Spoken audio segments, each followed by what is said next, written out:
So this is going to be the starting point. I'll provide you to start setting up your calculators and tables to start answering the questions in the problem section. So it's a tab called Calculator, and then this Allowable Unit Stress for Columns tab. So that's where you're going to do most of your work. In the calculator section, there are two different types of questions in the problems. One, they provide you what beam section to use, and another one tells you what the load is going to be. So that's why I provided this little drop down here. So if we're going to use the example as a example to kind of help us set up our calculator and table so we know we've done it correctly. So you can select, say, load, and then we'll unblack out that row or beam, and that will unblack out this stuff here. So I've already got the beam selected from the example, the W10 by 49, and our length of 14 feet, along with our stresses, modulus elasticity, and our K there. This is provided, but just for fun, we'll do the equation for this again. So that's going to be the square root of 2 times pi squared times our modulus elasticity divided by our Fy, which is 126.1. Oh, we'll get to allowable load a little later here. I got an Excel function that is really handy for what we're doing with this. So I'm not actually going to run through each of these, but it's just putting in the equations. So I'm going to make you figure that out on your own to some extent, but I'll show you a little bit of what you can do with some of this stuff. So we'll do R here together. So like we said in the example, we need the least radius of gyration for each of these. So all we have to do is press equals, and that's where this min function really comes in handy. And we'll come back over to our table here and select both of our radius of gyration. I'm holding down Control to select both of them, and press parentheses and press enter. And then that went through the entire table and selected the minimum of each of those. If you want to double check to make sure it did it correctly, just pop over here and kind of take a gander at each of those to see if it did it right. Let me get rid of my filter here. Double check that again. We got a 0.79. So RY for that one's 0.91 and RX. So this didn't do it right. It totally messed up. So it's a good thing I checked that. Let's see what we did wrong here. Yeah, see, it put in the, because I had that filter on, it didn't work right. I knew something kind of looked a little fishy there. So good thing I did that. So that was wrong. So we need to make sure that there. So it should look like that. So that will actually grab all of them when you do it. Now we should have it correct. Yep. So we saw that was 0.91. That one's 8.4. All these are bigger. So it really should just be the RY each of these times. But just to make sure, you can have it just run through the whole list and select the correct one. I'll let you figure out KLR. I'm going to jump ahead with all this stuff done and show you what else you're going to do. But I mean, the KLR is that equation, your K times your length divided by your R here. Your factor of safety, it's going to be this equation. So go ahead and plop that in. And then I'm going to get this stuff done, but that's your two cases here. So these are both going to be values for FA. So when your KLR is less than your CC, which is this instance right here, you'll put this equation in there. And then when your KLR exceeds CC, you'll put it in here.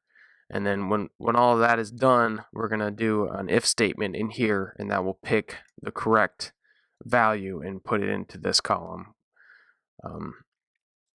for our use to then calculate our maximum load. So I'm going to jump ahead. I'm going to complete these myself, and then I will do the next steps after that. I have a couple things I wanted to show you. So I'm going to run through the equation for the second case here when your KLR exceeds your CC. So let's plug this equation in. It's nothing difficult, just 12 times pi squared and then times your modulus of elasticity. And I've named the cells, so all I have to do for this one is press E. I'll show you what I mean by that on the rest of these, but I think we've probably done this in the past, but just to give you a refresher, I'll show you what that means. So that's E divided by parentheses 23 times, and then that's going to be this KLR squared, close parenthesis, press enter.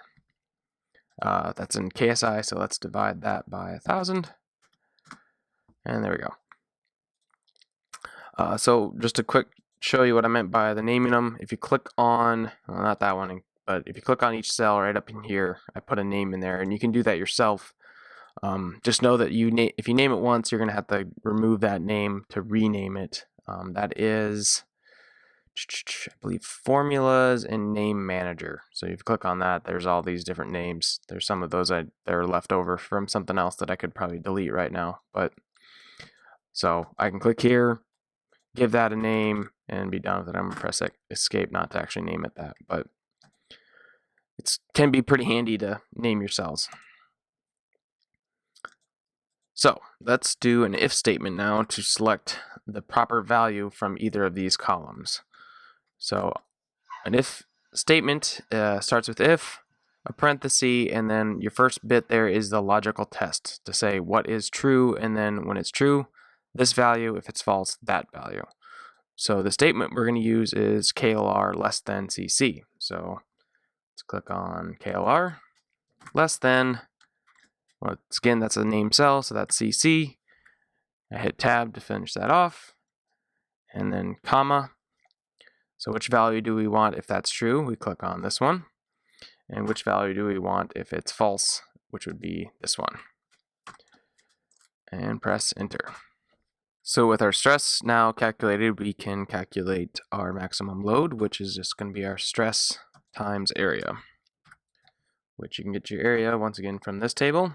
Just click on this cell here, making sure it's the very top one, and it kind of appears like this, not just a normal, has a little brackets around the name of the column. And press enter. Now if we scroll down, I'm going to freeze this column here. Let's go view, freeze panes, and freeze first column. Now whenever I scroll over, I at least can see that first column. So we had a 10 by 49 right there. So our math is good. It matches up with what we did in the past. Now this doesn't really help us visually make sure that we're on the right track. So I'm going to show you some conditional formatting. We're going to work this kind of backwards. We're going to put into our calculator about this weight and have it kind of conditional format so we can quickly and easily select something like a 1049. But for this beam situation, I want it to actually pop up right here just by selecting this beam and the length. So I'm going to use an Excel function called Vlookup. If you're ever curious about what you can do with Excel, I think I've mentioned the site in the past, but Excel Easy is basically the place I've learned everything I know about Excel. So the functions tab here is a really good resource on finding stuff like that.